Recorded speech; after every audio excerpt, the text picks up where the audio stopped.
केंद्रीय कर्मचारियों के लिए बड़ी खबर, बेसिक सैलरी में मर्ज हुआ 53% डीए अब इतनी मिलेगी सैलरी। केंद्र सरकार ने दिवाली से पहले केंद्रीय कर्मचारियों के महंगाई भत्ते डीए में 3% की बढ़ोतरी की, जिससे अब डीए 50% से बढ़कर 53% हो गया है। इसके साथ ही पेंशनभोगियों के लिए महंगाई राहत में भी 3% की वृद्धि की गई है। इस फैसले के बाद अब सवाल है कि क्या जनवरी 2025 में अगली संशोधन से पहले इस बढ़े हुए डीए को कर्मचारियों की बेसिक सैलरी में मर्ज किया जाएगा। अगर ऐसा होता है तो सरकारी कर्मचारियों की सैलरी में स्थायी बदलाव देखने को मिल सकते हैं। ऐसा पहली बार नहीं है कि डीए को बेसिक सैलरी में मर्ज करने की संभावना पर विचार किया जा रहा है। इससे पहले 5वें और 6वें वेतन आयोग पे कमीशन के समय भी जब महंगाई भत्ता 50% को पार कर गया था तो इसे बेसिक में मर्ज करने की सिफारिश की गई थी। केंद्रीय मंत्री अश्विनी वैष्णव के अनुसार फिलहाल इस पर चर्चा चल रही है, लेकिन अब तक कोई अंतिम फैसला नहीं लिया गया है। अगर डीए को बेसिक सैलरी में मर्ज किया जाता है तो इससे सैलरी स्ट्रक्चर में स्थायी बदलाव देखने को मिलेंगे। यह बदलाव न केवल बेसिक सैलरी में वृद्धि करेगा बल्कि भत्तों, अलाउंसेस और अन्य लाभों पर भी प्रभाव डालेगा। इस फैसले का फायदा केंद्रीय कर्मचारियों को उनके पेंशन और अन्य वित्तीय लाभों में भी मिलेगा। आमतौर पर सरकार मार्च और सितंबर से अक्टूबर में डीए और डीआर में संशोधन की घोषणा करती है, जो क्रमशः जनवरी और जुलाई से प्रभावी होता है। अगले डीए हाइक की घोषणा होने से पहले मार्च 2025 में की जा सकती है। यह केंद्रीय कर्मचारियों और पेंशनभोगियों के लिए अगले वित्त वर्ष की शुरुआत में एक बड़ी राहत होगी। साथ ही कर्मचारियों के लिए एक और बड़ी खबर है। केंद्रीय कर्मचारियों के लिए बड़ी खबर है। सरकार ने जारी किया सख्त चेतावनी। मोदी सरकार 3.0 ने सरकारी दफ्तरों में समय की पाबंदी सुनिश्चित करने के लिए कड़े कदम उठाए हैं। कार्मिक मंत्रालय ने हाल ही में एक नया आदेश जारी करते हुए सभी सरकारी कर्मचारियों को आत्मानुशासन का पालन करने की हिदायत दी है। इसमें स्पष्ट कहा गया है कि कर्मचारी अधिकतम 15 मिनट की ही देरी से दफ्तर पहुंच सकते हैं। इस आदेश में विशेष रूप से उन कर्मचारियों को चेताया गया है जो आदतन लेटलतीफी करते हैं। देश भर के सभी केंद्रीय कर्मचारियों के लिए अब समय पर दफ्तर पहुंचना और बायोमेट्रिक हाजिरी लगाना अनिवार्य कर दिया गया है। सरकार ने आदेश जारी किया है कि सभी कर्मचारी सुबह 9:15 बजे तक अपनी उपस्थिति दर्ज कराएं। कोरोना महामारी के बाद से कई सरकारी कर्मचारियों ने बायोमेट्रिक सिस्टम में हाजिरी लगाना बंद कर दिया था, जिससे उपस्थिति संबंधी दिक्कतें बढ़ गई थी। इस नई व्यवस्था के तहत अब सभी को नियमित रूप से बायोमेट्रिक प्रणाली में पंच करना होगा ताकि उपस्थिति को लेकर पारदर्शिता बनी रहे। डॉक्ट के नए निर्देशों के अनुसार अगर कोई सरकारी कर्मचारी सुबह 9:15 बजे तक दफ्तर नहीं पहुंचता है तो उसका हाफ डे लगाया जाएगा। सरकार ने साफ किया है कि अगर किसी खास दिन किसी वजह से दफ्तर आना संभव नहीं है तो कर्मचारी को पहले से ही सूचना देनी होगी। वहीं आपात स्थिति में छुट्टी की जरूरत पड़ने पर भी आवेदन करना अनिवार्य है। सभी विभागों के इंचार्ज अब अपने कर्मचारियों की समय पर उपस्थिति और आने जाने का सख्ती से पालन करवाएंगे। साथ ही पुरानी पेंशन योजना को मिली मंजूरी, सरकार का ऐलान कर्मचारियों के लिए खुशखबरी है। सरकारी कर्मचारियों के लिए एक बड़ी खुशखबरी सामने आई है। केंद्र सरकार ने पुरानी पेंशन योजना ओपीएस को फिर से लागू करने का फैसला लिया है।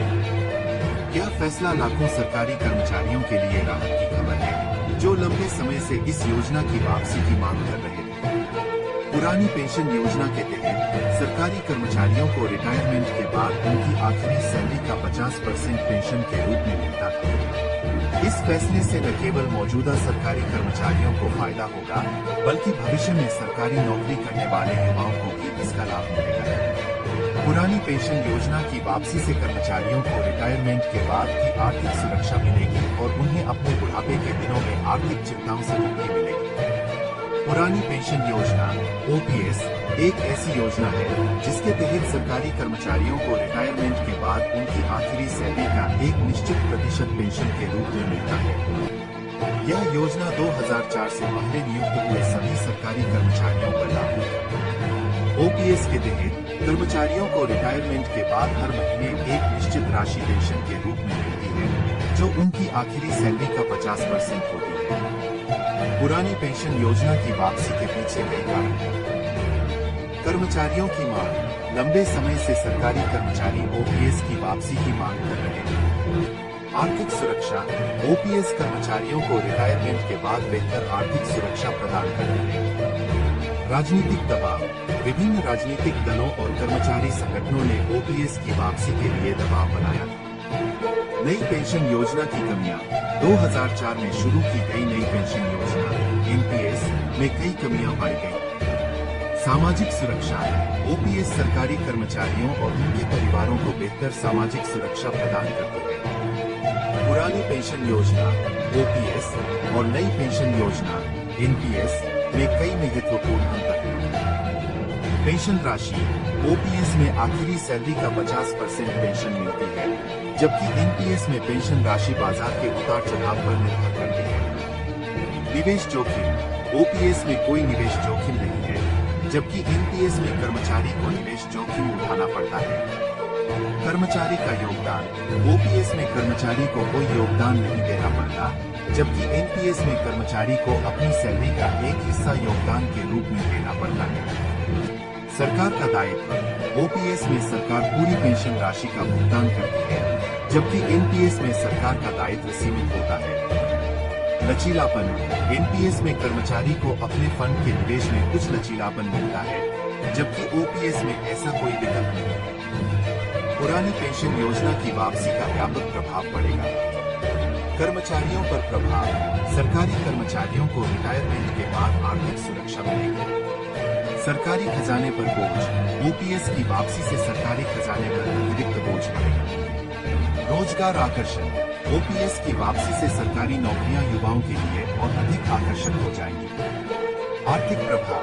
पेंशनभोगियों की क्रय शक्ति बढ़ने से अर्थव्यवस्था को गति मिल सकती है। सामाजिक सुरक्षा। ओपीएस सरकारी कर्मचारियों और उनके परिवारों को बेहतर सामाजिक सुरक्षा प्रदान करेगी। पुरानी पेंशन योजना की वापसी से कई लाभ होंगे। आर्थिक सुरक्षा। कर्मचारियों को रिटायरमेंट के बाद निश्चित आय का आश्वासन मिलेगा। परिवार की सुरक्षा। कर्मचारी की मृत्यु के बाद भी उसके परिवार को पेंशन मिलती रहेगी। महंगाई से सुरक्षा। पेंशन पर महंगाई भत्ता मिलने से महंगाई का असर कम होगा। मानसिक शांति। कर्मचारियों को अपने बुढ़ापे की चिंता नहीं करनी पड़ेगी। बेहतर जीवन स्तर। निश्चित पेंशन से रिटायरमेंट के बाद बेहतर जीवन स्तर सुनिश्चित होगा। पुरानी पेंशन योजना की वापसी में कुछ चुनौतियां भी हैं। वित्तीय बोझ।